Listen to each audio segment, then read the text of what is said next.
के पड़ोसी का हक ये है कि अगर किसी मुसलमान का पड़ोसी भूखा सो गया तो कल मैदान महशर में इस मुसलमान से पूछताछ होगी कि तेरे पड़ोस में फला इंसान भूखा सो गया था, तुझे खबर क्यों ना चली।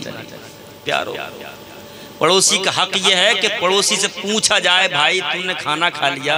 ये नहीं कहा गया कि कौन है, ये मत देखो कौन है पड़ोसी, पड़ोस देखो हमारा पड़ोस भूखा तो नहीं है, हमारा पड़ोस परेशान तो नहीं है। अगर प्यारो नहीं पूछोगे तो कल मैदान महशर में हिसाब किताब होगा। फिर ये मत कहना अरे वो मुसलमान थोड़ी थे अल्लाह ताला, तो रब्बे काबा कहेगा मैंने ये कब कहा कि मुसलमान पड़ोसी, मैंने तो सिर्फ पड़ोसी कहा था, पड़ोसी को देखना था।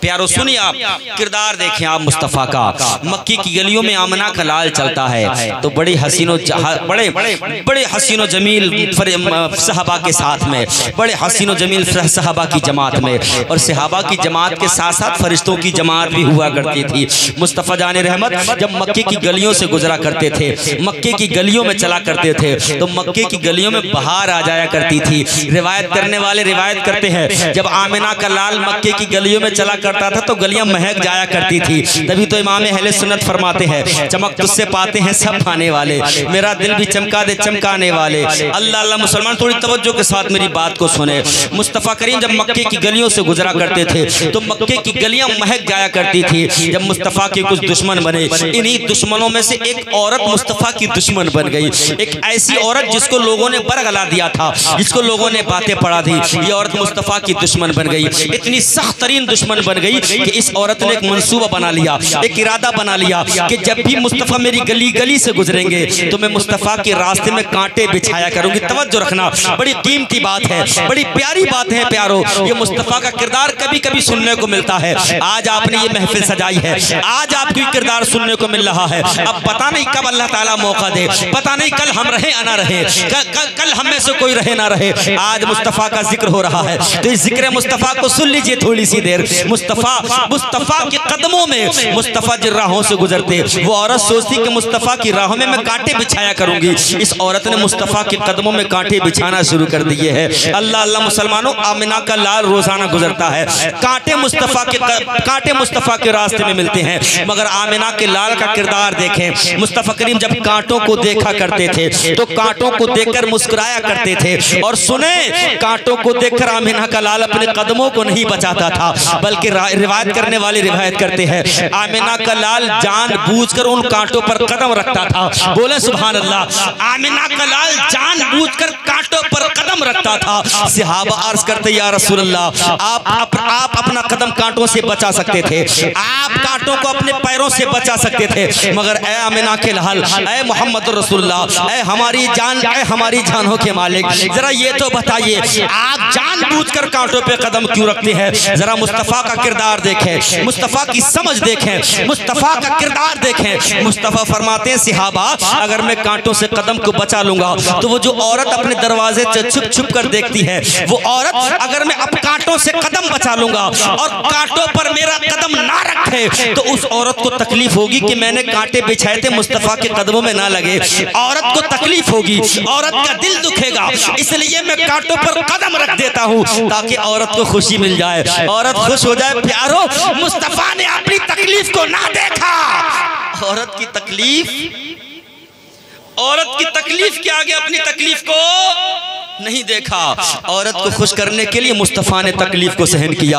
अब सुने थोड़ा तवज्जो के साथ, अब जरा उस कांटे के पास चलते हैं। ए कांटे, जरा तू भी तो बता, तेरे ऊपर मुस्तफ़ा जाने रहमत कदम रखते हैं, तेरे ऊपर से कदम रख के गुजरते हैं। ए कांटे, तू तो बड़ी किस्मत वाला है, तू तो इतनी बुलंद किस्मत वाला है कि तुझको कदम मिला तो मुस्तफ़ा जाने रहमत का कदम मिला है, तुझको कदम मिला है तो ताजदार अंबिया का कदम मिला है, तुझको कदम मिला तो आमिना के लाल का कदम मिला है। ए कांटे, तुझको कदम मिला है तो रब के हबीब का कदम मिला है। ए कांटे, जरा तू तो बता, कुछ तो बता, तेरी किस्मत कैसी जागी। और तू ये बता कि जब मुस्तफ़ा तेरे ऊपर अपना कदम रखते थे, अपना कदम नाज रखते थे, तो क्या तू मुस्तफ़ा के कदम में चुभ जाया करता था? क्या मुस्तफ़ा के कदम में लग जाया करता था? अब सुनो, कांटे के आलम तस्वुर में अगर सवाल किया जाए तो मैं आपको गहराई के साथ बताऊं। ए कांटे, तू बता, जब मुस्तफ़ा तेरे ऊपर कदम रखते थे तो मुस्तफ़ा के कदमों में क्या तू चुभ जाया करता था? तो अब कांटे की ज़बानी सुने, कांटा बोलेगा,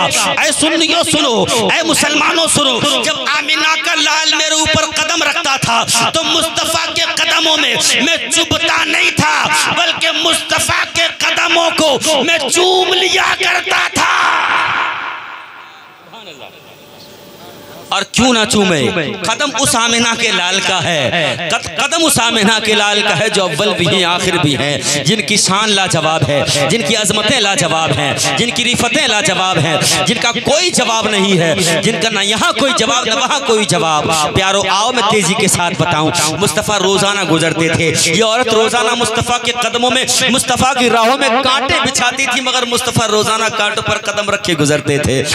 एक दिन मुस्तफ़ा ने देखा कि आज रास्ते में कांटे नहीं है, आज किसी ने कांटे नहीं डाले हैं। सहाबा से मुस्तफ़ा ने पूछा, सहाबा रोजाना तो कांटे मिलते थे, आज कांटे नहीं मिले हैं, आखिर आज कांटे क्यों नहीं मिले? सहाबा ने कहा, या रसूल अल्लाह, जो आपकी राहों में कांटे बिछाया करती थी, आज वो औरत बीमार पड़ चुकी है, आज वो औरत अलील है, आज उसकी तबीयत खराब है। आमिना के लाल का, सहाबा सही बताओ वाकईतन वो बीमार है? मुस्तफ़ा जान रहमत के चाहने वालों ने कहा, हाँ या रसूल अल्लाह वो बीमार है, वो बड़ी कमजोर है, पता नहीं उसका कब आखिरी वक्त आ जाए। हाँ या रसूल अल्लाह, वो बड़ी लागर हो चुकी है, वो जाने ही वाली है। ए अल्लाह के रसूल, बड़ी कमजोर है, बहुत ज्यादा बीमार है। मुस्तफ़ा जान रहमत ने कहा, मैं अपनी मंजिल की तरफ बाद में जाऊंगा, पहले उस औरत को इयादत करने के लिए जाना चाहता हूँ, उस औरत को देखना चाहता हूँ, उस औरत की मिजाज पुरसी करना चाहता हूँ, उस औरत की तबीयत के बारे में पूछना चाहता हूँ। सहाबा ने कहा, या रसूल अल्लाह, कमाल की बातें करते हो, ये वही औरत है जो आपकी राहों में कांटे बिछाया करती थी, ये वही औरत है जो आपको कांटे लगाया करती थी, आज आप उसकी तबीयत पूछने के लिए जाएंगे? अल्लाह के रसूल ने कहा, सहाबा वो मक्के का दस्तूर होगा जो किसी परेशान हाल की परेशानी को ना पूछे। आमिना के लाल का दस्तूर ये है जो गिरोह का सहारा बन जाता है, बेसहाराओं का सहारा बन जाता है, अरे यतीमों के लिए दुर्रे यतीम बन जाता है। थोड़ा मोहब्बत से बोले सुभान अल्लाह। हाँ, तो मैं ये आखिरी बात कर रहा हूँ, तवज्जो रखिए। वो मक्के का एक दस्तूर था कि मक्के में जब कोई पावर में, कोई ताकत में होता था तो कमजोरों को सता लिया करता था, और जब वो बीमार पड़ता था या कमजोर होता था तो फिर लोग उससे बदला ले लिया करते थे। ये आखिरी बात खत्म कर रहा हूँ, लोग उससे बदला ले लिया करते थे। जब हुजूर इस औरत के दरवाजे पर पहुंचे, दस्तक लगाई, लोग, औरत ने पूछा कौन है? बताया गया मोहम्मद अरबी आए हैं। थोड़ा बोलो सुभान अल्लाह। कौन आए हैं? मोहम्मद अरबी आए हैं। औरत घबरा गई कि मैंने हुजूर को रोजाना तकलीफ दी है, रोजाना कांटे बिछाए हैं, हो सकता है आज अपना बदला लेने आए हो। प्यारो मुसलमानों, थोड़ा तवज्जो रखना। औरत थोड़ी घबरा जा, सहम जाती है। दरवाजे के अंदर दाखिल होने के लिए मुस्तफ़ा इजाजत चाहते हैं, मुस्तफ़ा को इजाजत दे दी गई। हुजूर अंदर दाखिल हुए, औरत घबरा रही थी, चेहरा कांप रहा था, हाथ कांप रहे थे। आमिना के लाल ने पूछा, क्यों कांप रही हो? अरे क्यों परेशान हो? इतनी लरज क्यों रही हो? औरत ने कहा कि मैंने ये सुना है कि शायद तुम मुझसे अपना बदला लेने आए हो। प्यारे मुस्तफ़ा मुस्कुरा कर बोले, ए औरत, वो तो मक्के का दस्तूर है जो गिरोह से बदला लेता है, वो तो मक्के का दस्तूर है जो गिरोह को और ज्यादा गिरा देता है। अरे मोहम्मद का दस्तूर ये है जो गिरोह को सहारा दे देता है, गिरोह का हाथ पकड़ लेता है, बेसहाराओं का सहारा बन जाता है। ए औरत, तुझे परेशान होने की जरूरत नहीं है। आज मैं तेरी तबीयत पूछने के लिए आया हूँ, तेरी खैरियत लेने के लिए आया हूँ। औरत की जान में जान आ गई, और औरत की जान में जान जब आई तो औरत के चेहरे पर मुस्कुराहट नाचने लगी।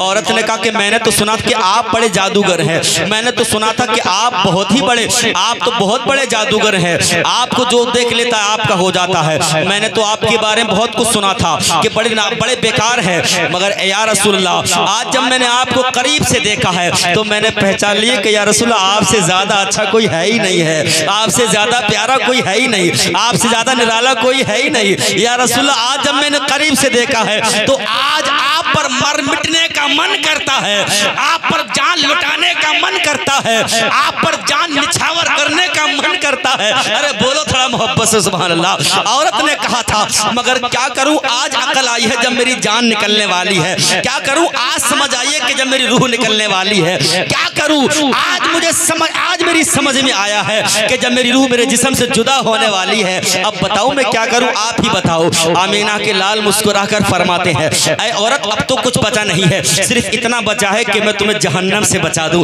प्यारो थोड़ा बोलो सुभान अल्लाह। वो आमिना का लाल जो जहन्नम से बचाकर जन्नती बना देता है, यही तो मुस्तफ़ा की जलवागरी है, यही तो मुस्तफ़ा का किरदार है। मुस्तफ़ा ने कितने बुरों को अच्छा बना दिया है, कितने कितने बेकारों को कार वाला बना दिया है। प्यारा मुस्तफ़ा की जिंदगी अगर पढ़ोगे तो अपनी जिंदगी, तुम्हारी जिंदगी संवर जाएगी। मुस्तफ़ा की जिंदगी को अगर अपनी जिंदगी में उतारोगे तो प्यारो कभी तुम पर कोई माई करल अपनी उंगली को नहीं उठाएगा। मुस्तफ़ा करीम ने कहा हाँ एक चीज बची है कि तुम्हें जहन्नमी से जन्नती बना दूं। औरत ने कहा वो कैसे बनाओगे? तब आमिना के लाल ने कहा कैसे नहीं, तुम्हें मेरा कलमा पढ़ना पड़ेगा। का कलमा क्या?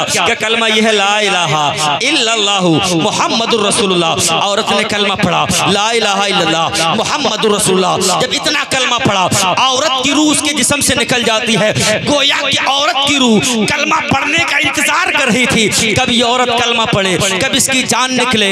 प्यारे मुस्तफ़ा ने कहा, प्यारे मुस्तफ़ा ने कहा ऐ सहाबा अगर कोई जन्नती औरत को देखना चाहता है तो इस औरत के चेहरे को देख ले, वो जन्नती को देख ले। तभी तो बरेली का इमाम फरमाता है कौन देता है देने को मुंह चाहिए, देने वाला है सच्चा हमारा नबी। सारे अच्छों में अच्छा समझिए जिसे है उस अच्छे से अच्छा हमारा नबी। सब तकरीर खत्म मेरी। सब चमक वाले उजलों में चमका, अरे जो उजलों में चमके कोई कमाल है?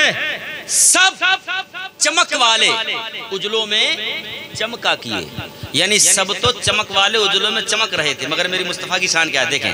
सब चमक वाले उजलों में चमका किए, अंधे शीशों में चमका हमारा नबी। कमाल ये है जो अंधे शीशों में चमक पड़े। सुभान अल्लाह। तो प्यारो मुस्तफ़ा की अजमतें लाजवाब है। अब मैं चलते चलते आपसे बात तो खत्म हो गई है, तकरीर नहीं है, सिर्फ एक पैगाम दे रहा हूँ कि मुस्तफ़ा की एक ज़िंदगी थी, एक नमूना थी, हमें अपनी ज़िंदगी गुजारने का एक तरीक़ा दिया। प्यारे मुस्तफ़ा ने एक तरीक़े में ये भी फरमाया कि अस्सलातु क़ुर्रतु ऐनी, नमाज मेरी आंखों की ठंडक है। मोमिनो अगर तुम मेरी आंखों को ठंडक पहुंचाना चाहते हो तो नमाजों की पाबंदियां किया करो। अगर तुम मेरी आंखों की ठंडक पहुंचाना चाहते हो तो अपने इमामों के पीछे जाकर नमाज अदा कर लिया करो, ताकि तुम्हारी नमाज अदा करने से मेरी आंखों को ठंडक पहुंच जाया करे।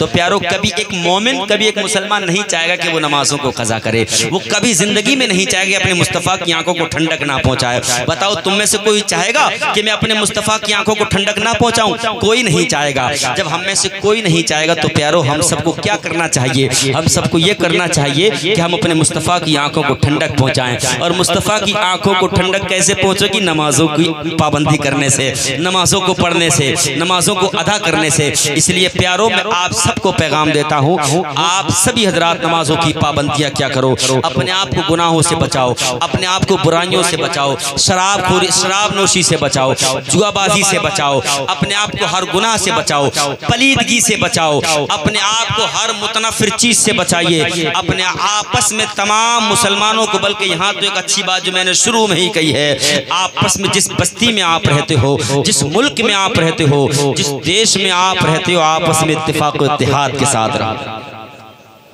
जितना इत्तेहाद मजबूत होगा उतना देश मजबूत होगा। कलमा शरीफ पढ़ लीजिए, ला इलाहा इल्लल्लाहु मुहम्मदुर रसूलुल्लाह सल्लल्लाहु अलैहि वसल्लम, अस्तगफिरुल्लाह रब्बी मिन कुल्लि ज़ंबि व अतूबु इलैहि। अस्सलामु अलैकुम व रहमतुल्लाहि व बरकातुहू।